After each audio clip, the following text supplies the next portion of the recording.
Hi guys, this is Gino from FX Line Academy and I'm here to give you some trading tips. So the probability of success time reward has to be greater than the probability of failure time reward. And if you don't have that, you shouldn't make a trade.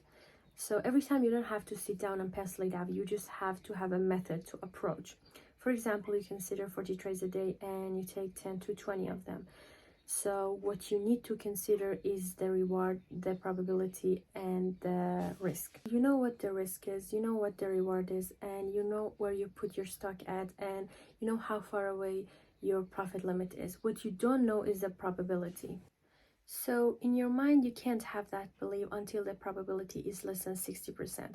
Then when it's less than 60%, then you look at it and you realize it looks like a good trade and you take it. If you think short videos like this can give you tips, then please subscribe to our emails and follow our website news to get daily updates. Happy to see you here and hope you have a nice day. Bye.